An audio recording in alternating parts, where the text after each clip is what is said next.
চরণে সমর্পণ করার মাধ্যমে যে যজ্ঞ হয় সেই যজ্ঞ হচ্ছে ব্রহ্মযজ্ঞ এবং শ্রেষ্ঠ যজ্ঞ। পরীক্ষিত মহারাজ বললেন, আমি যে আমার ব্রহ্মশক্তিকে জাগাবো কিভাবে সম্ভব আমাকে বলুন। ধর্মের সাধনার 5টি ব্রত আছে। একটি অহিংসা, সত্য, অচর্য, ব্রহ্মচর্য এবং অপরিগ্রহ। এই 5টি সাধনা যার মধ্যে আছে তিনি গোবিন্দকে অতীব সহজে পেয়েছেন না? পরীক্ষিত মহারাজ পেয়েছেন। 7 দিনের মধ্যে তার জীবনযাপন কি খুব বৈরাগ্যময় ছিল? খুব একটা সে কিন্তু ভজন সাধনের মতো প্রহ্লাদ মহারাজ ধ্রুব যেভাবে গোবিন্দকে পেয়েছে সে তার থেকে অতীব সহজে কিন্তু পরীক্ষিত মহারাজ তাকে পেয়েছে। কলি তার ভিতরে প্রবেশ করেছে, সে চিন্তা করেছে আমি যদি রক্ষা না করি কলি যুগে আমার প্রচার কিভাবে হবে। কলি তো প্রচার হয়ে গেল। কি বললেন? আত্ম ইন্দ্রিয় প্রীতি ইচ্ছা তারে বলে কাম, কৃষ্ণ ইন্দ্রিয় প্রীতি ইচ্ছা ধরে প্রেম নাম। যা আমি আমার জন্য আমার সংসারের জন্য করি তা হচ্ছে কাম কামনা, আর যা আমি কৃষ্ণ প্রীতি অর্থাৎ কৃষ্ণের সুখের জন্য করি তা হচ্ছে আমার কৃষ্ণ নামের প্রেমধন। যেমন যে তত্ত্বের ভিত্তি স্বরূপ আমার গীতা, আর রসের ভিত্তি হচ্ছে আমার ভাগবত। এই যে আমার জীবন আদর্শ, এই জীবন আদর্শ হচ্ছে গীতা। এর জন্য যে আমি কালকেও বলেছি গীতা পাঠ করা অত্যন্ত প্রয়োজনীয়।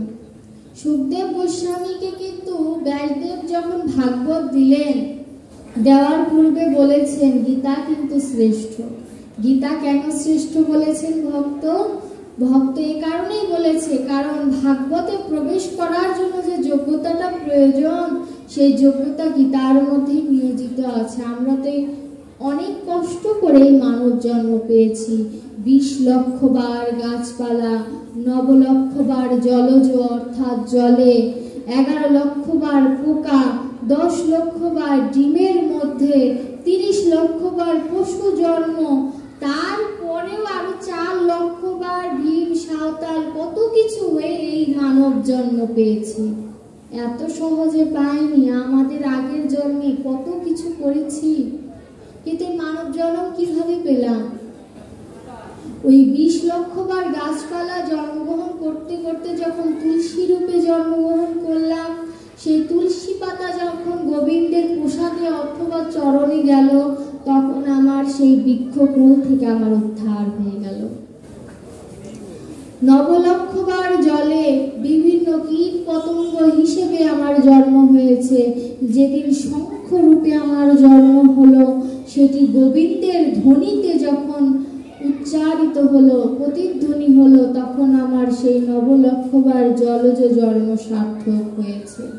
এভাবে ধীরে ধীরে জন্মগুলো সার্থক হতে হতে এই মানব জন্ম পেয়েছি।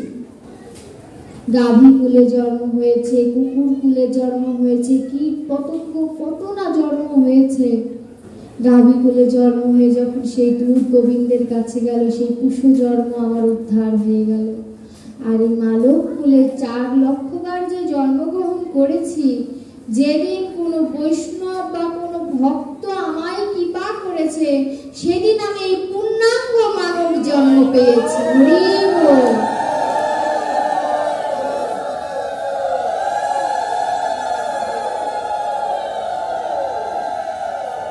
আত্মাকে চিনলে আত্মনির্ভরতা আসে। আত্মনির্ভরতা যদি একবার আসতে পারে তবে এই দেহের সার্থকতা। ওই যে বলেছে না, বৈষ্ণবের ধুলি যদি লাগে কোনো পাপীর গায়ে, পাপী পুষ্পরথে যদি বৈকুণ্ঠে যায়। এতটা উঁচুতে রেখেছে বৈষ্ণব।